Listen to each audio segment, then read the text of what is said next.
All right, what's up, everyone? This is the Osmo.com NHL Hit the Ice show coming at you at 5 Eastern, an hour later than our normal time slot. 11 games, light NBA schedule, so hoping to see some good NHL action tonight. Nolan joins me per usual. Nolan, how you doing? How was the news today? Oh, there's lots going on, I think. A couple of sneaky spots we might be able to make people aware of that they can get into their lineups. So should be lots to talk about. Pretty big slate. Yeah. Tamar Green, is this a thing or what? Yes, it is a thing. If you guys didn't see, we moved the show back. Usually going to be at 4 Eastern.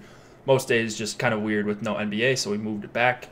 And maybe catch a few more people to check out our show.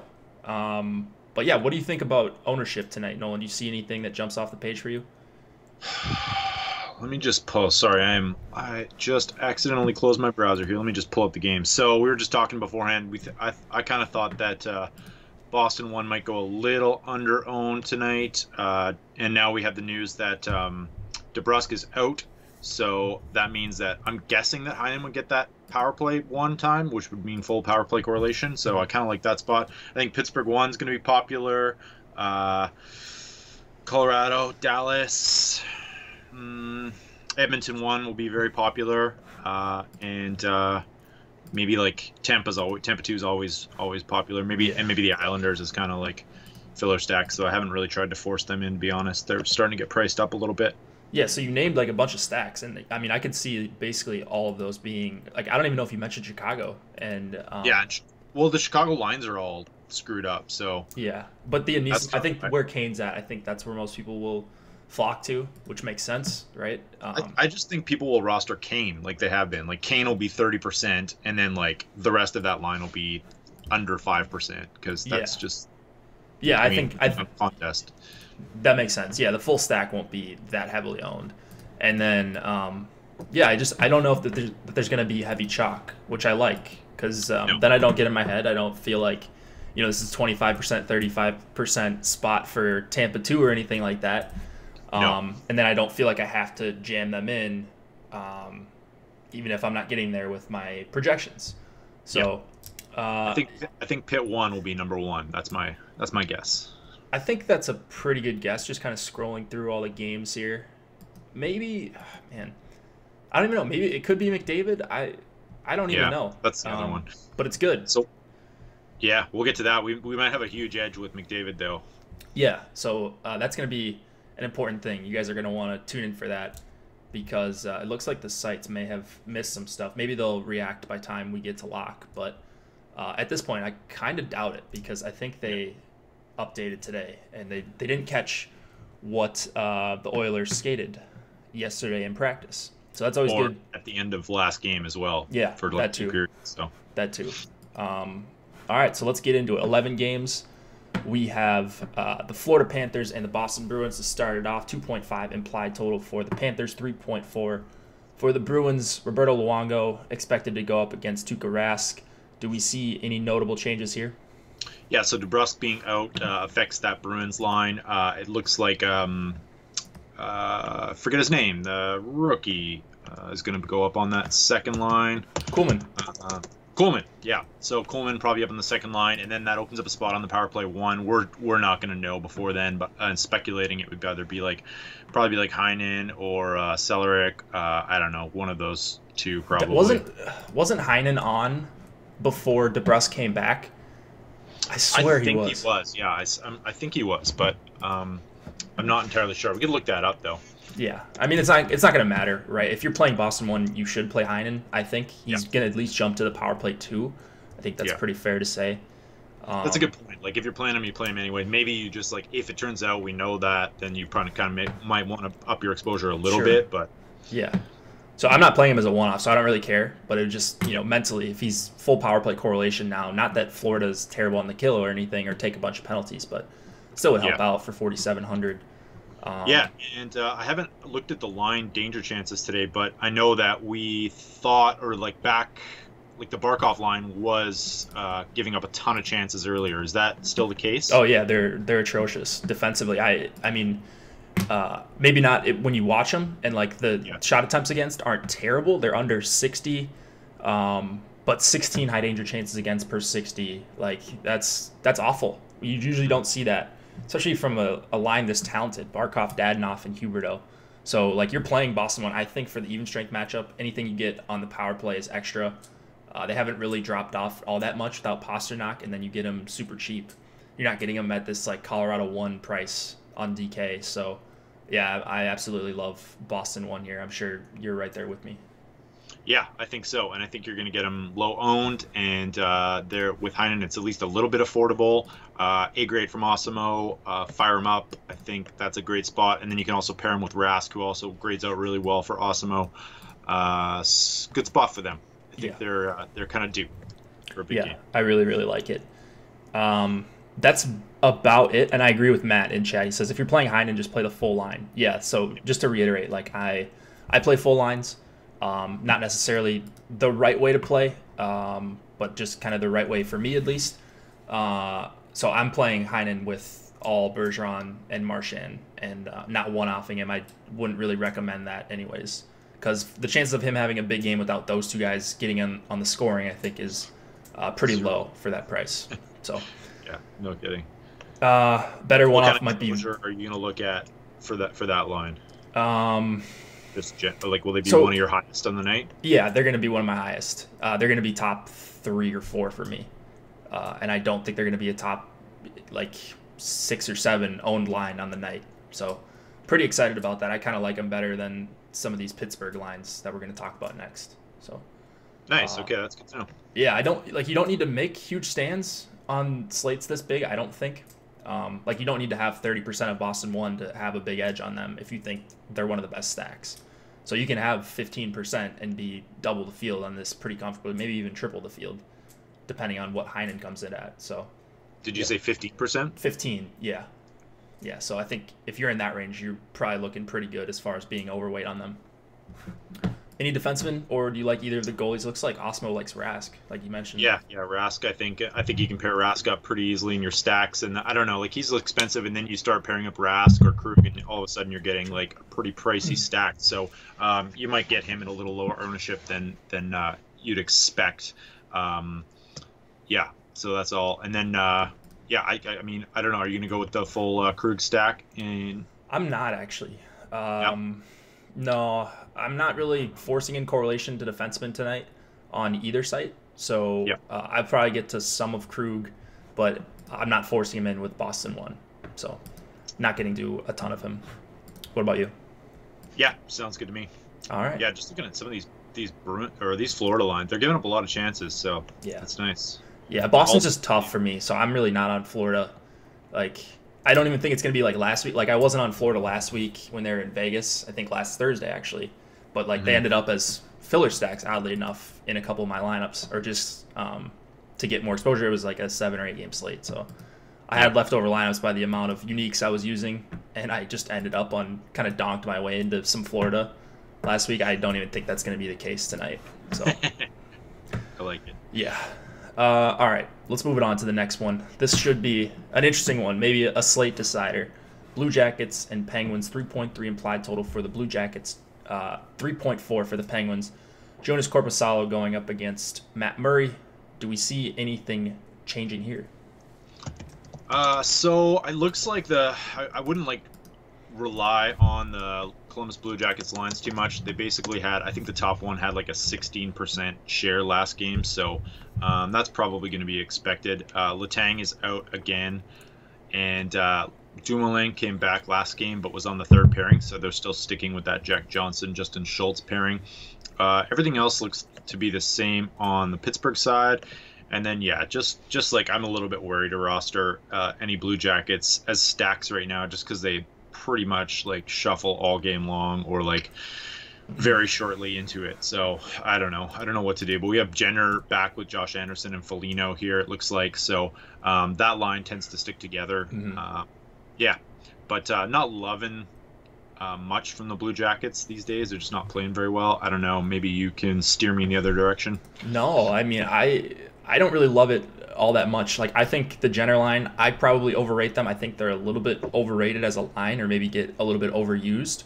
Like, individually, I like the idea of them. I like Anderson at under 5K. Foligno plays in the top power play, and then Jenner's kind of a little bit of a volume shooter. At least he goes in stretches as a volume shooter. And they're going to go up against Malkin, so I thought maybe they would pop for me a little bit. But they're just, like, I'm not getting to much Columbus at all. So the 3.3 implied total on the road is pretty worrisome. I just like other stacks better than Columbus one. It's just a numbers thing, and then you look at the matchup, and that's part of the reason why I like other stacks against Crosby. That's not really a guy I love going up against on an 11-game slate. So then you add in the fact that, like you said, lines have been switching around here. So you could see Dubois in between Panarin and Atkinson. If Columbus starts off slow, like, you're dead with them. So it's tough. You're almost just better off, like, if you like them, just grabbing Jones and just kind of hoping that you can get a piece of their offense. But I didn't get to any of them tonight. Yeah, so that's the tough part. It's such a talented line, Duchesne, Panarin, and Atkinson. So, like, that's the one I'm worried about fading. But, like, when I just think of it logically, like, I have a bunch of lines that are priced lower than them that I have projected for more goals or more points total. So I'm just not getting there.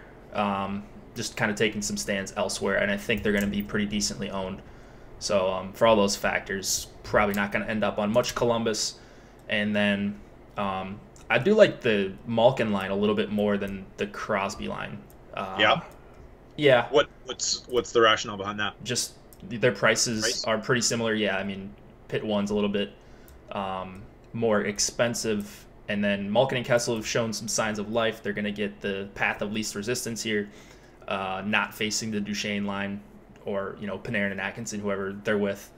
So just a matchup thing and then price thing. So I've got them pretty close as far as raw points, but the value leads me to Pitt 2 here.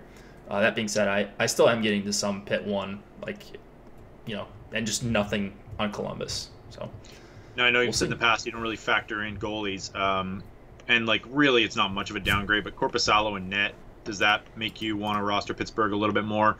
He's been one of the worst goalies in the NHL this year in terms of high danger save percentage and just general save percentage.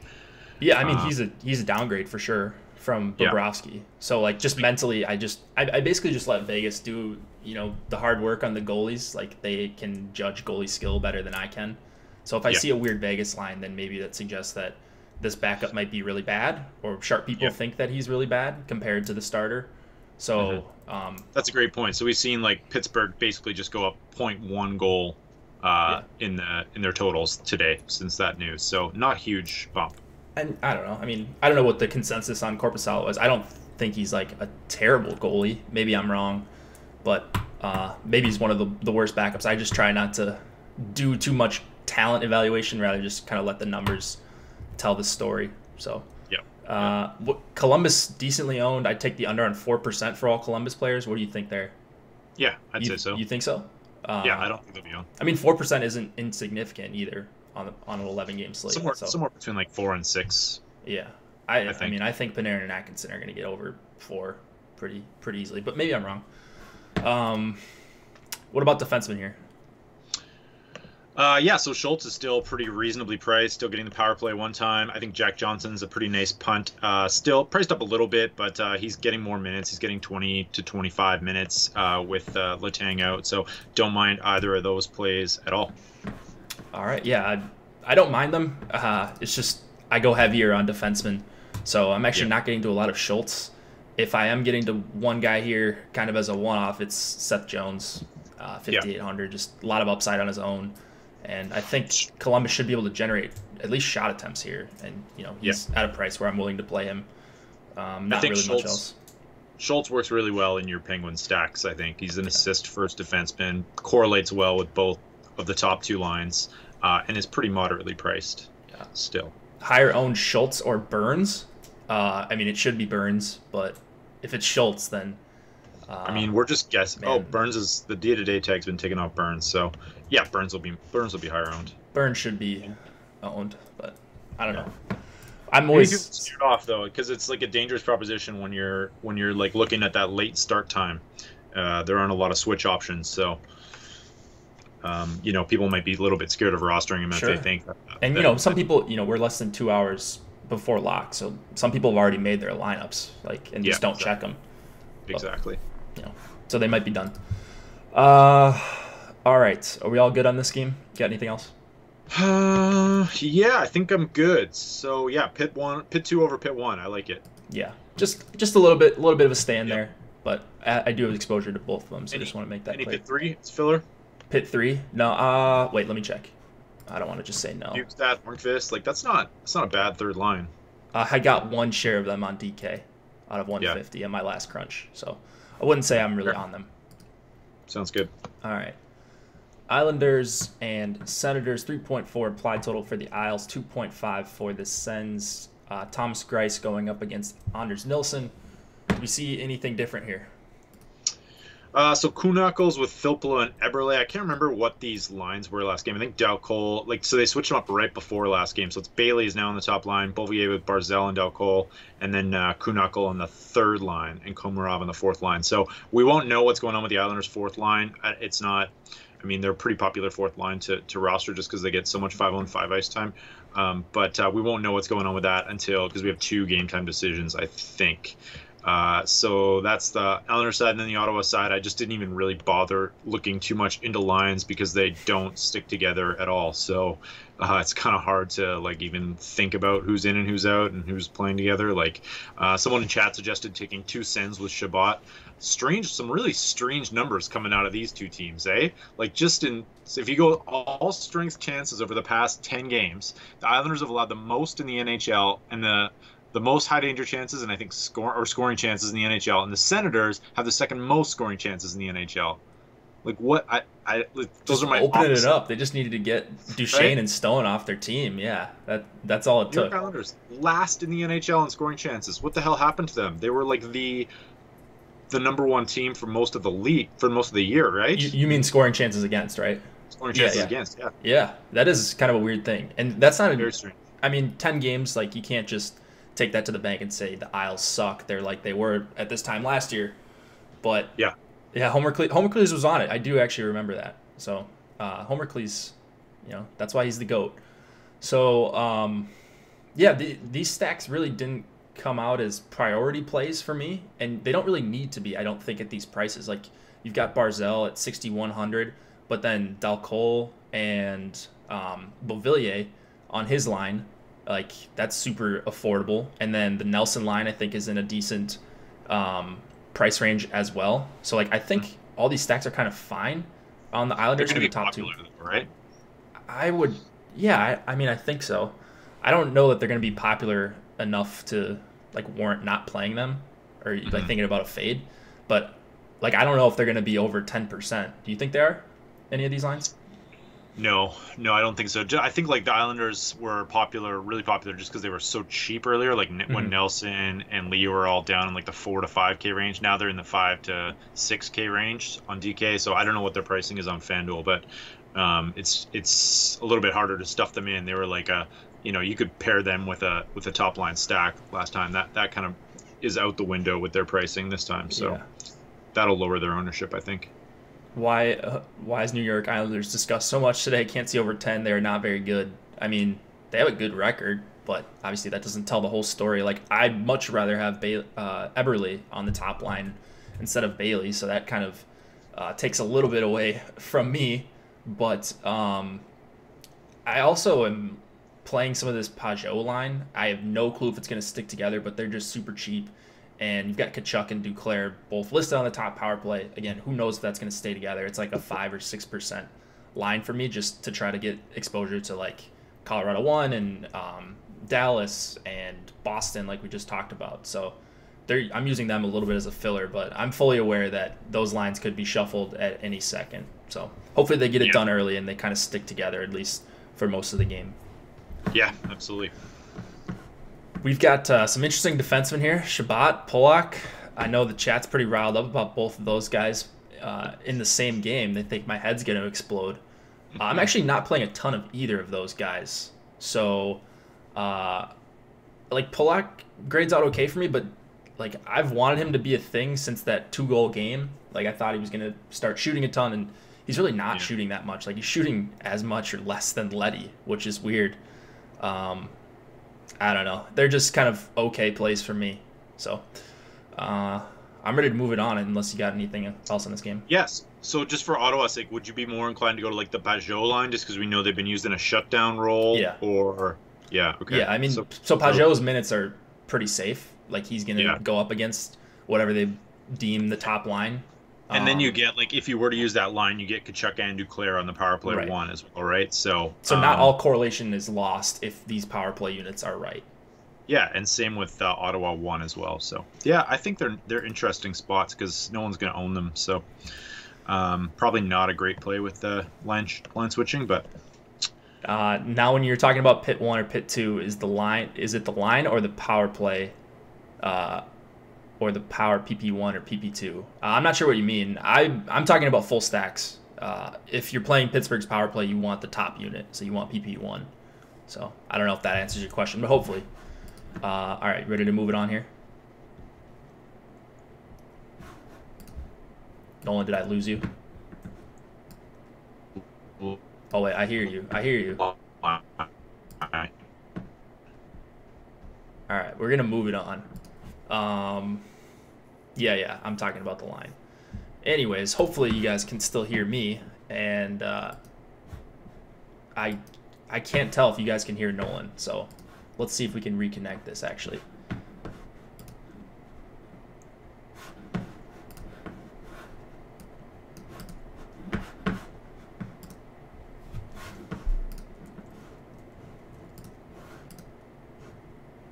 You guys can't hear Nolan. All right, cool. So it's not just me going crazy. Nolan's frozen. All right, hopefully he can call back here. Actually, let me hide my screen here so you don't see his Skype name. Yeah. Nolan, all right, you just came back there for a second.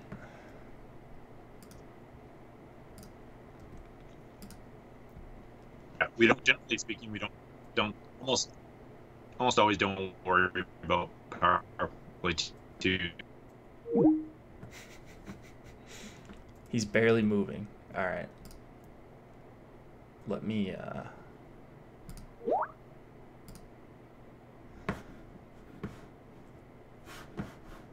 call him back.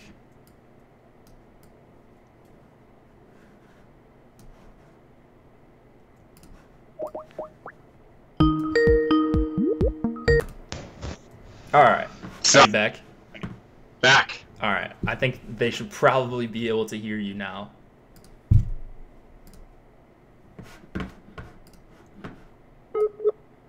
Oh no, he's reconnecting. All right. Well, that's unfortunate. What does this say? Man, Skype is just not cooperating today. Mass reserve for tournaments? Yeah, we can go over that maybe at the end. I can show you how to do that.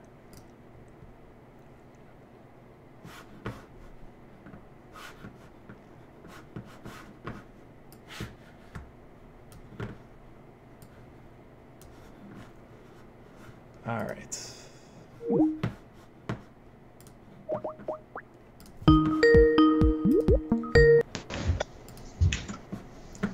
All right, Nolan, can you hear me? Yeah. All right. Thanks. I think hopefully you're not dying on me here again. But the people have been pretty patient, so let's see if we can. It's double Jake window. Oh yeah. All right. Can you still hear me? Yeah, you're a little blurry here, so we'll see how. More. What's that? You don't need to see my face anyways. All right, let's see if we can mute your. I don't know what's going on. Like If it lags, maybe try without video. Yeah, I don't know if I can do that. Let's see. Got that dial-up internet.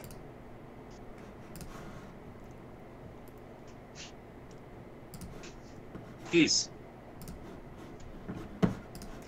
All right. Well, we're just gonna go and see what happens. Hopefully, the internet connection gets a little bit better.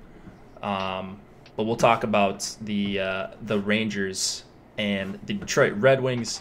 We've got a 2.9 implied total for the Rangers, 2.7 for the Red Wings. Henrik Lundqvist and Jimmy Howard in net here. I don't believe... oh, wait. Why is it showing that De La Rose is on the top line and Athanasiou is not? Nolan, do you know that? I did not catch that, so I haven't seen anything about that. Let me just see if I can dig it up right now. Yeah. All right. You're cutting out. You're cutting out a little bit. Yeah.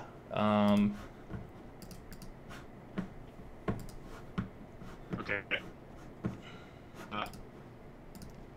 Looks like this is a new development. Yeah, it might be a new thing. I'm guessing Daily Faceoff has it listed. Do you want to call it? What's that? Can you hear me? I can hear you a little bit.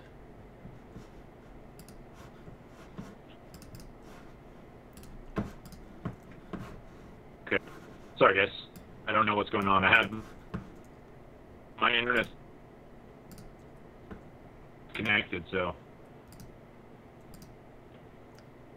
All right. Just go on. Do you want me to go into chat? Yeah, you go in chat. You go in chat. Let's see if we can figure this out in a little bit. All right. Sorry about that, people. But yeah, we need you to sub in. All right. What was I saying? 2.9 implied total for the Rangers, 2.7 for the Red Wings, and Lundqvist, Howard in net. So I don't know about this De La Rose thing. No one, it looks like, is going to get on that and see if he can dig up anything on it or if it's just Daily Faceoff guessing. I know De La Rose has kind of filled in at times when there's been injuries, and he just all of a sudden randomly ends up in the top 6. So I don't know if these lines are going to be accurate. I'd be more likely just to go with Athanasiou, Bertuzzi, and Mantha. I'm pretty sure they skated with that earlier today when Larkin was out. Maybe I'm just dreaming that. But that would be a pretty good line to target, and really the only one that I would want to have heavy exposure to for the Red Wings, especially if there's a chance that we're going to get some weird, funky lines. There's just not really much to offer for Detroit. I thought the totals were pretty low in this game, but they must have known that Larkin wasn't going to play.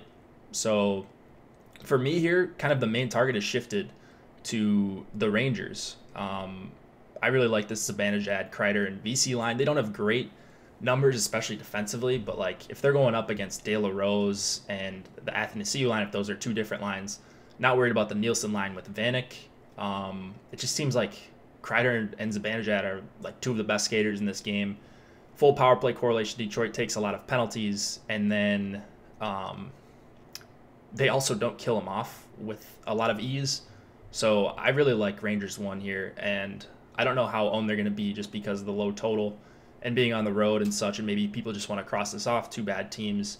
But I'm certainly not doing that. So Rangers 1 going to be my main target, and then that's really about it in terms of stacks and defensemen. I kind of like Henrik Lundqvist too, just Red Wings with no Larkin. So if you're not going to these Detroit lines, and I probably wouldn't if it's going to be De La Rose between Mantha and Bertuzzi, but even if it is Athanasiou with Mantha and Bertuzzi, they're really a one-line team and one line without Larkin. So yeah, give me some Rangers here. Kind of swapped ever since the Larkin news, which I think a lot of people have. Butch played on the first line ahead of Kreider last game. Did he really? I didn't catch that. I don't know if Nolan caught that. Interesting. Let's see if that was in...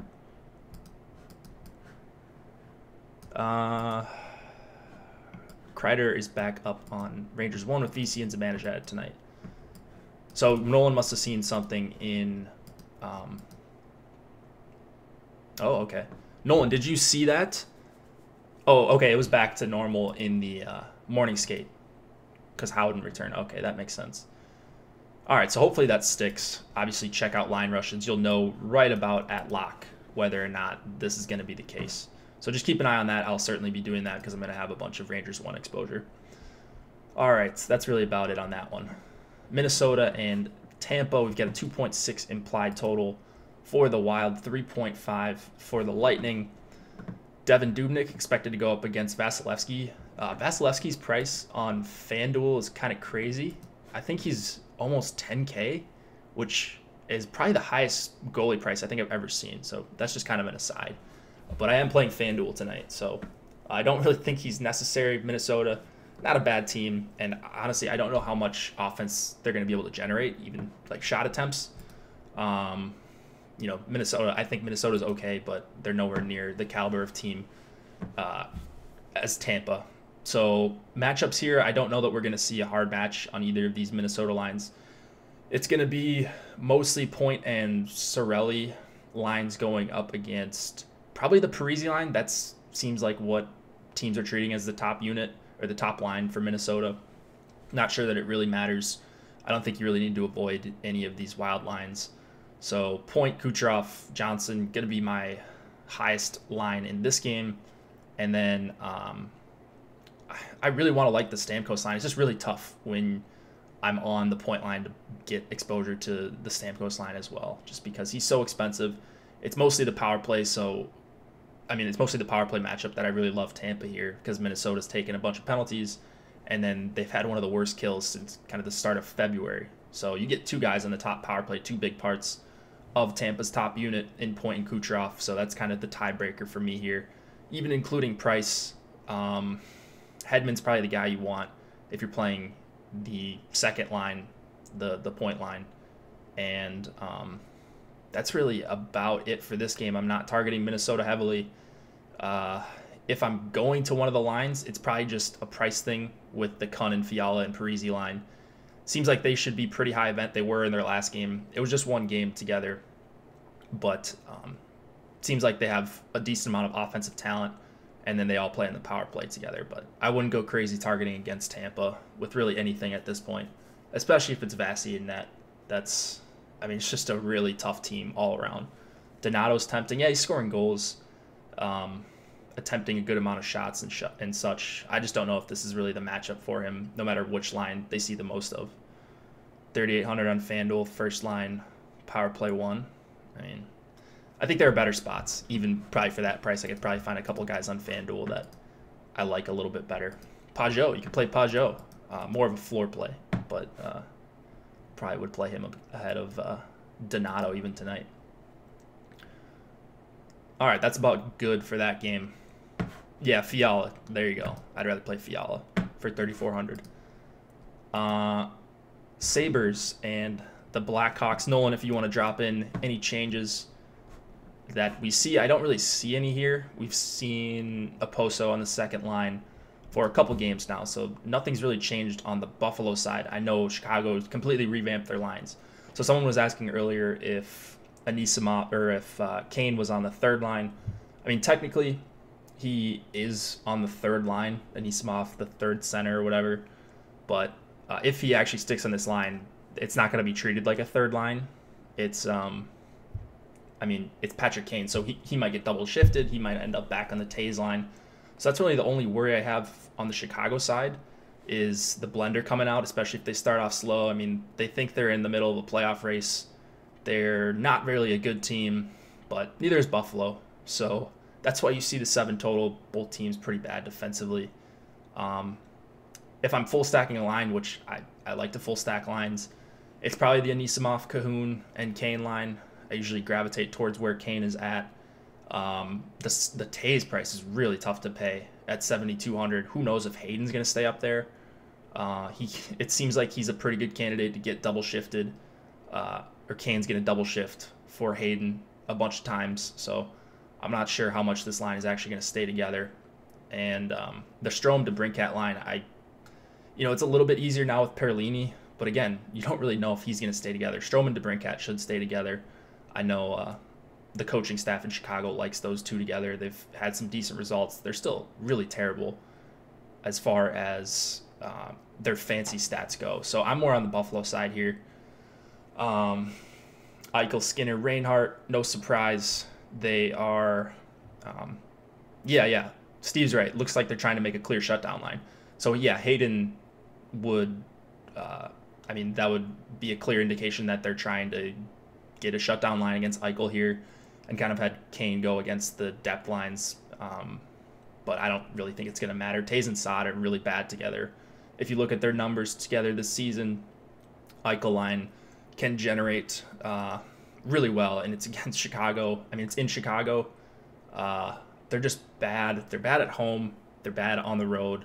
They're just a really terrible defensive team, and that's kind of been masked by winning games lately. So all over Buffalo 1, they're probably going to be my highest exposed stack on both sites, or at least the top 2 there for me. And then I actually do like Buffalo 2. So Seth, if you're in here, there's your Buffalo 2 call.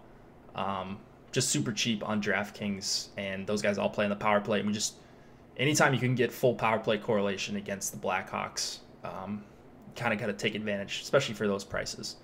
So Buffalo 2 as a filler, but mostly Buffalo 1 all over the place. And then Ristolainen and Dahlin.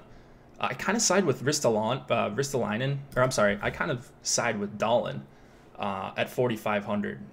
And usually I'm on Ristolainen, but Dahlin's been a little bit more aggressive as of late. So there you have it. Both guys probably in play. I saw a tweet that said the Red Wings sent out a tweet with De La Rose on Detroit 1, then they deleted it. So that could be why. Why would you play De La Rose on line 1? But all right. So I guess we're really going to have to monitor that Detroit game, because that's one I kind of care about. Can't believe Dahlin is a rookie. He's impressive. Yeah, he's pretty good. On the Blackhawks side, I think Gustafson's a little bit overpriced. I usually think that way. And then Seabrook and Kane, they're just whatever plays for me. Not listed on the power play with Kane and Taves and DeBrincat, so I'd rather go elsewhere for those prices. Why does Detroit do anything? Yeah, I guess when Blashill's your coach, you're going to do a lot of dumb stuff.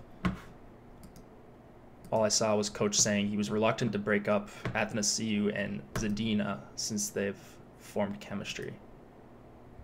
That makes sense too. Okay, let's move it on to the next one. All the Buffalo 1 and sprinkles in some Buffalo 2 for Seth. 2.7 implied total for the Avs, 2.9 for the Stars. We've got Semyon Varlamov going up against Ben Bishop. Changes here, it looks like. So Radulov's back. I know that. I'm going to pull up Nolan's article really quick and see if I'm missing anything else. Radulov was a suspension thing, so you don't have to worry about him having an injury and leaving or anything more than any other player. So if anybody missed that or wasn't playing, they benched him. So he's done being benched tonight. He's back with Seguin and Rupe Hintz. No Radek Faksa was the other thing. And that kind of matters because they had been using Faksa, at least in some capacity, to go up against opposing top lines. So maybe it makes it a little bit tougher of a matchup for Seguin, the Seguin line. But I still love them just because I wrote them up so you can kind of see everything I have to say about them earlier in the day. But Colorado just takes so many penalties, so it's really tough for me to not target against them. They don't kill them off very well either. And then, you know, it's not great to go up against McKinnon all the time, but if you are going up against McKinnon, that's a line that sees 20 plus minutes per game. So you're just seeing extra ice time for Seguin, Radulov, and Hintz. I'm not even sure that it's going to be a hard match or anything like that, but I think the value with all three of those guys on the top power play, even if Hintz is kind of a passenger on the power play, you know, it's about Seguin, Radulov, and Ben and Klingberg, but still, chances for assists at 5-on-4 there, and you can almost bet that Colorado's going to take their fair share of dumb penalties, as they always do. Ben is going to be like 20% owned at high stakes, but single digits at low stakes. Yeah, I'm sure there'll be some power play stacking going on. I mean, it's just a really good price for Jamie Benn. DeBrusk is out. Yes, Mike. Radulov's so cheap on FanDuel. What is he on FanDuel? I mean, I ran crunches over there, but I didn't really look at individual prices. I start with DK always. And then if I get to FanDuel, I get to FanDuel. What is he at? 57? Jeez. All right. Yeah, that is a pretty good price, especially over there where you got extra salary. Klingberg, one of my highest exposed guys on both sites, like I mentioned. Same thing with Dallas one. First of all, he's going to skate a bunch with them, as is Heiskanen. So I actually think you can play Heiskanen as well. I've been a little bit late to come on the bandwagon for Heiskanen, but definitely on him on both sites here. I was talking about Klingberg. Just again, Colorado takes so many penalties. Ample power play time here for Klingberg, you would project at least, and just correlates well to good players, Benn, Seguin, Radulov. I nailed Klingberg last game. Well, I wish I would have had more of him. I don't remember having a ton of Klingberg. I like Gerard on the other side a little bit as a kind of punt play. He's coming up a little bit in price, but he's the guy that I'm at least okay with including in some one-offs. All right. And I do like Bishop, actually. I should mention Colorado 1. On FanDuel, I'm getting to some Colorado 1. They're better price over there. I don't know. I'm not really crazy about them. But if they are going to see a ton of time against Seguin and Radulov, that's not a bad matchup, especially with how bad this trio has been defensively. So on FanDuel, getting to some Colorado 1 on DK. I think I got 1 share out of 150. So it's just site specific when you get that expensive. Vancouver and Edmonton, we have a 2.6 implied total for the Canucks, 3.3 for the Oilers. Canucks played last night. It was Markstrom, so that would, I mean, logically you would think it would be Thatcher Demko. He's 7K. I still have Markstrom in my projection, so if you're using them by chance, then I'll put in Demko if need be, but I'm leaving the extra 200 and I'll just global swap to, or I'm sorry, I'll leave in Markstrom. I'll adjust the with the global swap if it is Demko. So if that makes sense, just so I don't have to redo a bunch of lineups or swap-timize or anything like that. Yeah, Nolan, I think it would be Demko as well. That makes sense. All right, so Nolan, if you want to put in what you want to talk about for Edmonton. I know we didn't get to the game before we kind of lost connection. So just kind of tell people what you saw on the Oilers lines. Yeah, RNH. So Ryan Nugent-Hopkins, if you're new or you don't know a lot of NHL guys, he skated on the top line with McDavid at practice yesterday. I believe Draisaitl was moved down to the second line with Chiasson, and in the last game as well. So practice and then the last game. So you would expect him to be there. The sites have not updated, as you see. We usually just put what Daily Faceoff or Left Wing Lock has. So Nugent-Hopkins would be up here with Draisaitl. On DK, it's not too big of a deal because double center. You've got the utility spot, so it doesn't crush your lineups if you're trying to double stack. So it's good over there. On FanDuel, it's a little bit tougher. Got to get creative in power play stack if you're going with three-man forward stacks. So that's the only thing. Just be aware of that. You're not going to end up on them on FanDuel if you're trying to only even strength stack. Gonna have to get a little bit creative. Edmonton for all the money tonight. I mean, I like McDavid, and the thing about this too is that if you think it's going to be Nugent-Hopkins, which we have pretty good reason to think so, you can play Nugent-Hopkins with McDavid and Kassian and play 7 or 8% and be over the field on that stack. Whereas the people that play Draisaitl with McDavid, which is going to be a lot of people, if they're wrong, then yeah, you still have Draisaitl on the power play, but like only a few minutes playing together at those prices, McDavid and Draisaitl, like you really have to be efficient with their time that they're actually going to end up together. So I would make the change to Nugent-Hopkins and hope the chips fall your way. And yeah, you just don't need to play as much to get the correlation. So that's what I really like.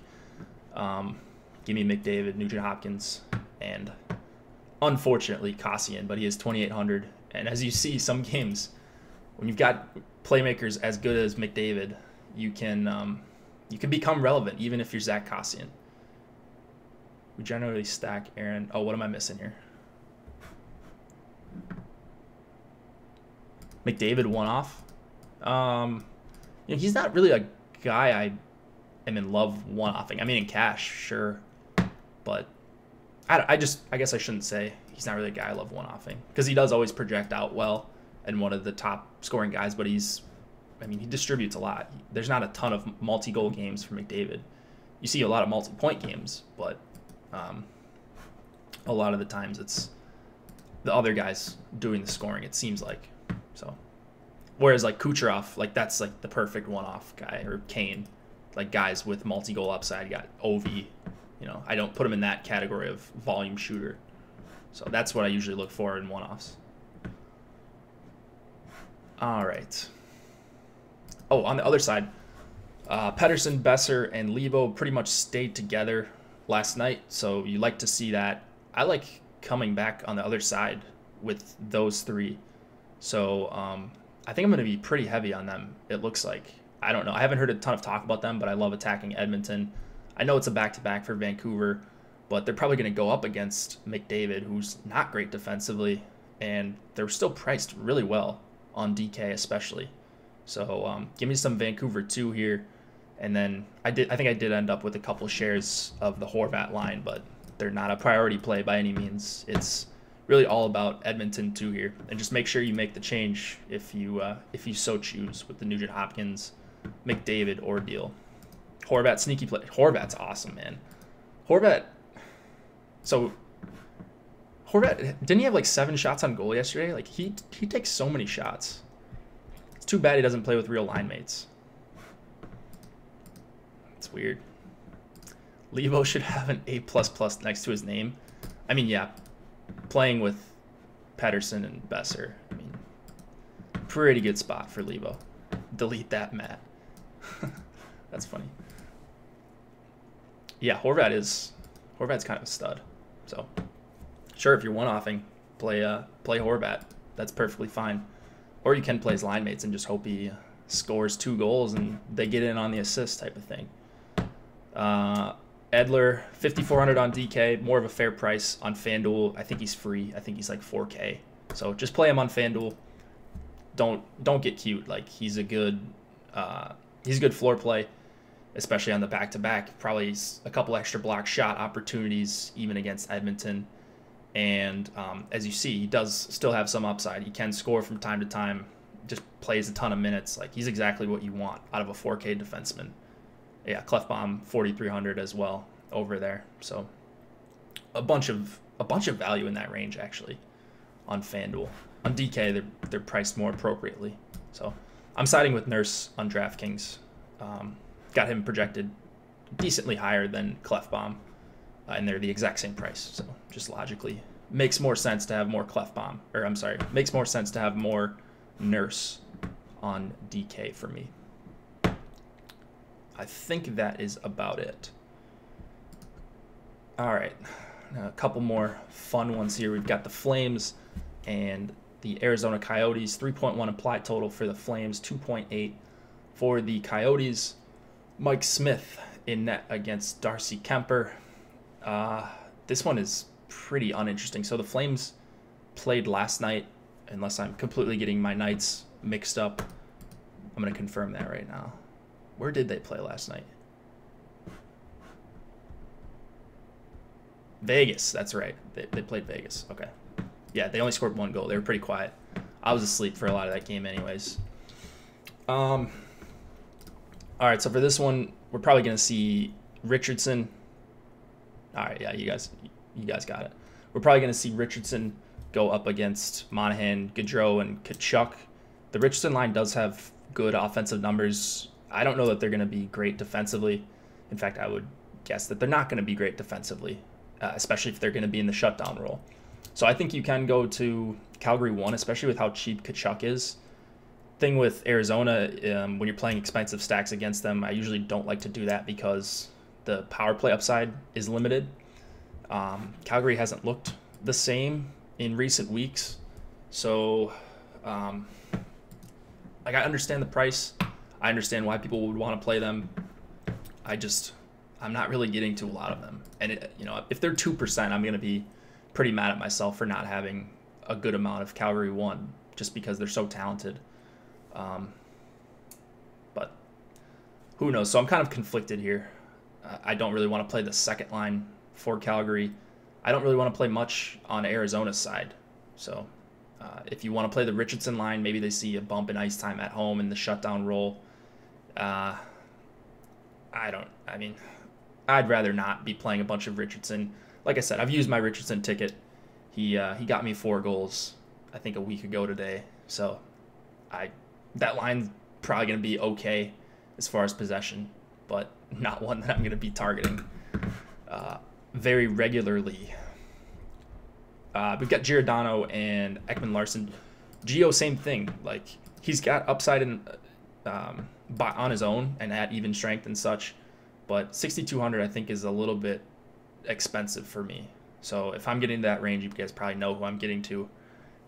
1B Burns, and I'll find the extra salary to kind of pay up there. So actually, for the first time in a while, not ending up with a lot of Gio here, for the same reasons as I'm not ending up with a lot of Calgary 1.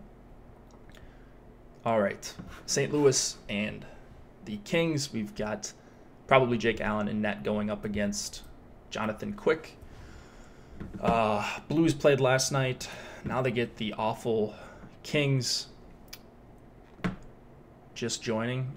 How's it going, Jade Nichols? I guess really the only thing I'm looking at in this game, and maybe you guys can help me out. How owned do you guys think St. Louis 1 is going to be? Like, you know, if you played last night, and I'm sure a lot of you did, it was a 4-game slate. It wasn't just some throwaway 2-gamer or anything. They were higher owned than I expected them to be. I thought they were going to be more like 12 to 15%. But Toronto, you know, people bypassed Toronto a little bit, and there's 2 lines there. So I thought they should have been the highest owned line of the night last night, and they actually ended up being. So I wasn't getting as big of an edge as I thought last night, but they worked out. I mean, they look incredible when you watch them, and like, yeah, I mean, I thought in the 150, I would have said St. Louis, good chance that they're the highest owned line last night. But like, I thought at lower stakes, in the $5, I thought they would be like 12 to 15% rather than almost 20. So I was wrong on ownership there.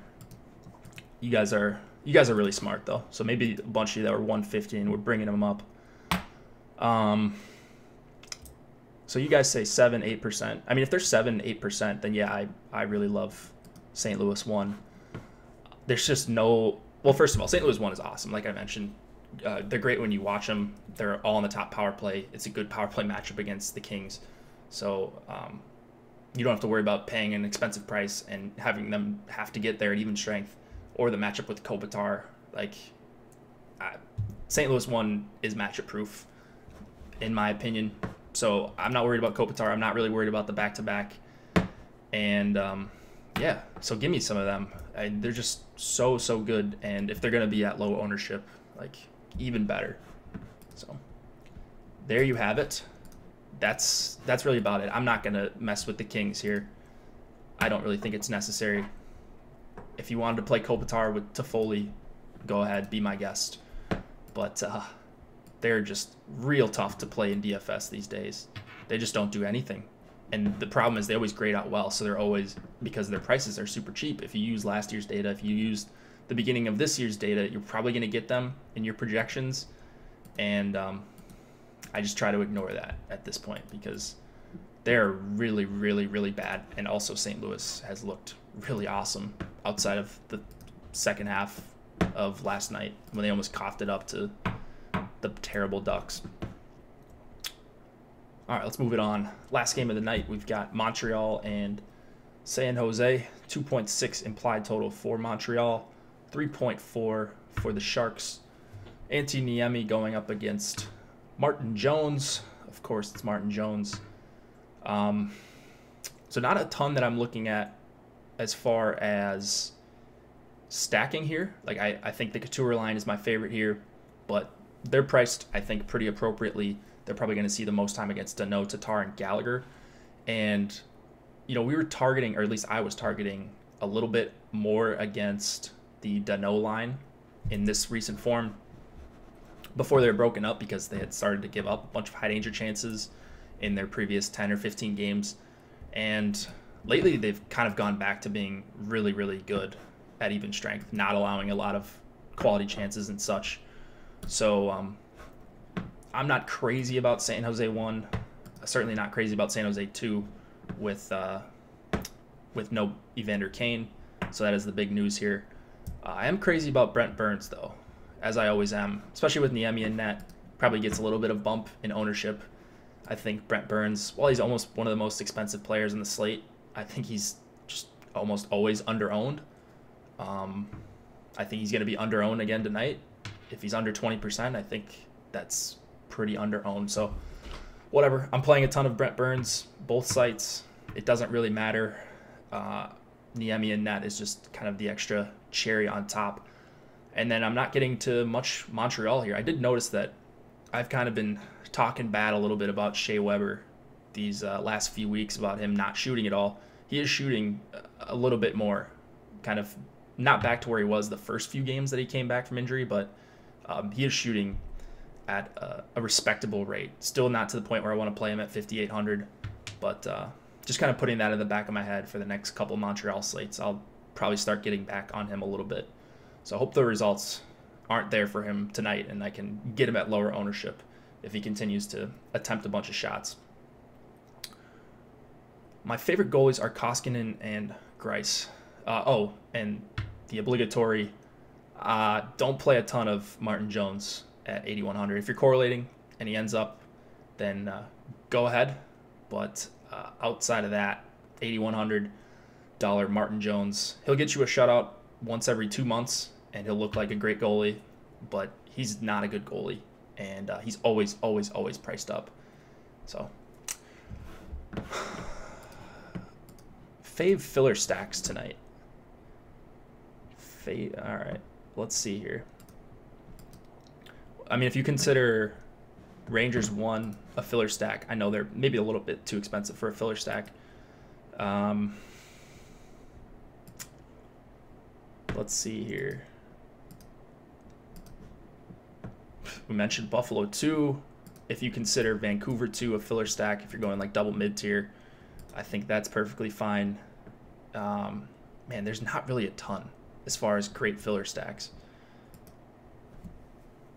There's kind of a lot of lines in the 15 to 16.5K range on DraftKings, so I'm pairing those up a lot. But there's not like a ton of great lines when you're trying to play like Colorado 1 on DK. I mean, I don't know who you go to there. If you're trying to play Boston 1, obviously a little bit easier, but let me pull up actually my crunch and see if I can find something. There's probably a couple that I'm just completely blanking on. Pajot, I'm playing a little bit of that Pajot line. Yeah. Oh, Nolan. Great minds think alike, I suppose. Isles 2, sure. Boston 2? Oh, with Kuhlman? Yeah, I kind of blew by them, but they're going to see a good amount of the Trocheck line. And I would say the Coyle line, but he's skating with Nordstrom and Backus. Is that right? Yeah, that's pretty ugly. What's your take on Detroit 1? Well, it's a little bit confusing because if it's De La Rose, that obviously makes me like it less than if it were to be Athanasiou. So, I'd probably just put Athanasiou in for De La Rose and hope that at 7 Eastern, when the line rushes come out, that we do see Athanasiou with Mantha and Bertuzzi. And if not, you can swap. If not, if you don't want to swap, you can just play this trio straight up. LA Kings fit with anything. I know. Like I said, I think if you're going to an LA line, you just play Kopitar. Kopitar's still showing signs of life. But he's going to be owned. Like, every time I think that I'm going to get LA at no ownership, I'm like, whatever, I'll just throw in 5% of them. They always end up being like 8%. And I'm like, why did I waste my time? Because they just never go off.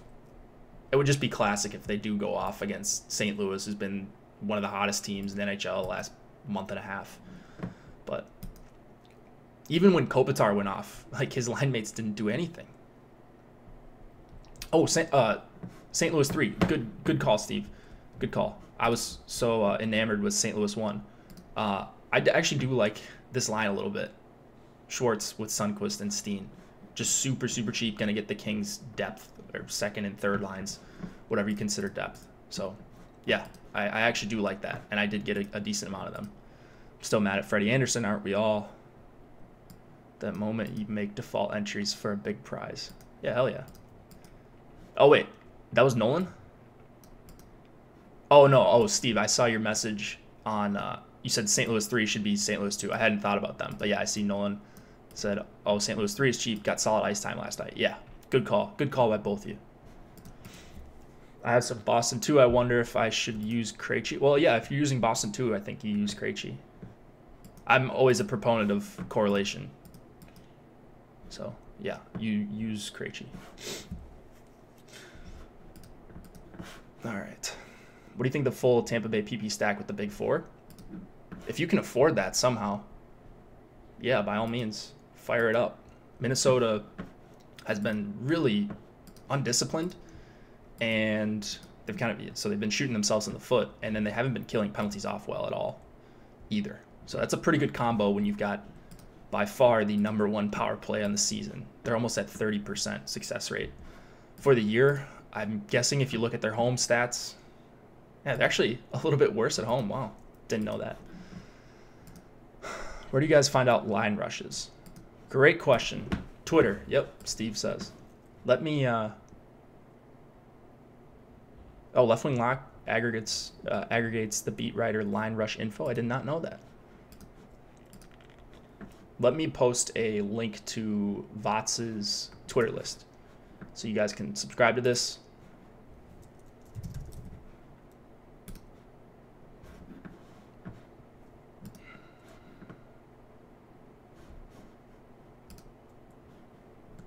Here you go. So if you go on Votz's Twitter account, you can find individual teams, beat writer lists, or you can do this.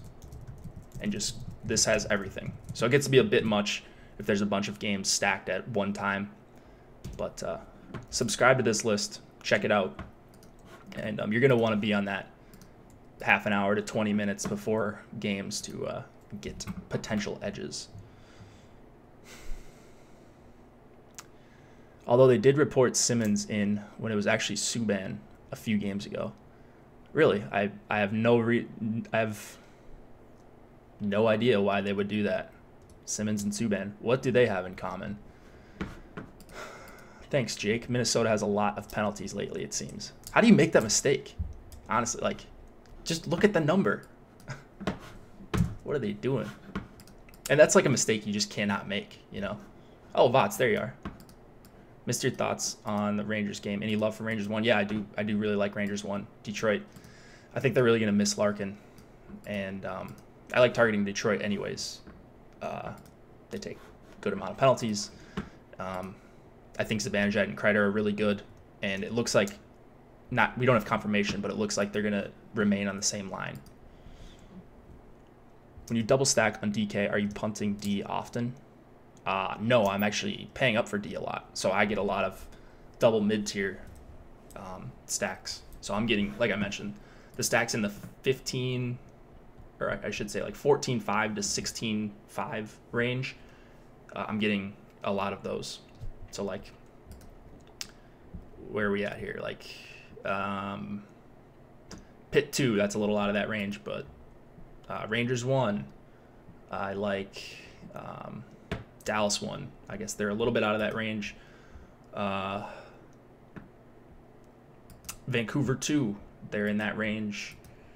You know, stacks like that. St. Louis 1, the GOAT line. All right, I think I got to up my St. Louis 1 exposure. What do we got? 52 minutes until lock. You guys can hit me up. Feel free to hit me up in the premium Slack. I'll be around. I'll be running crunches and waiting for Cruncher to move pretty slow. So hopefully Fantasy Cruncher gives me the lineups tonight and I get my exposures right. Yeah, I think Demko starts. If you guys got any questions, again, Fantasy Cruncher, anything, 2v2s, whatever you want to ask me, I will be glad to answer. Just tag me in chat or DM me, whatever you want. Not sure if I want more St. Louis 1 or Calgary 1. Interesting. Oh, by the way, promo code Hit the Ice, 50% off your first month of Osmo.com Premium. We have this new thing called Office Hours where you get access to us at a scheduled time Not that getting access to me is like a great prize, but I'm just in chat if you want to ask me fantasy cruncher questions.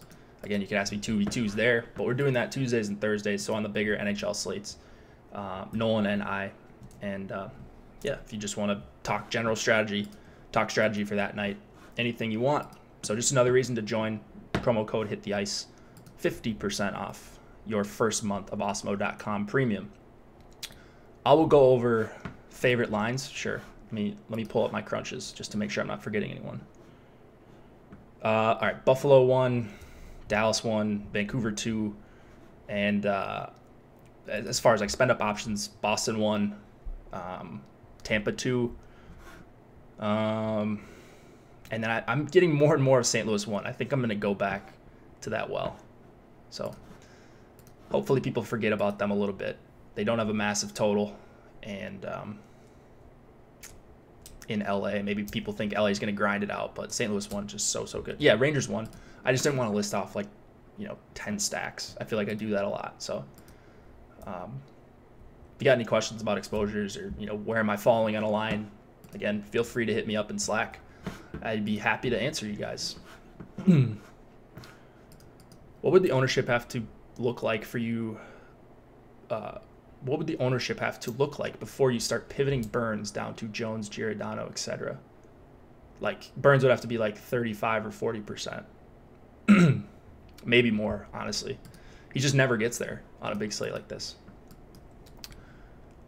Senko is cheap. Yeah, he is. He is cheap. Too cheap, right?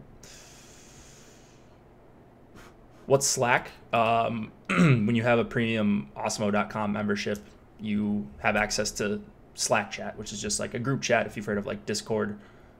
There's some other ones that different sites use. But yeah, it's just a big group message with all the different subscribers. And, we have general baseball. We got NFL, obviously, when that's going on. Basketball is huge. And yeah, just a premium chat service.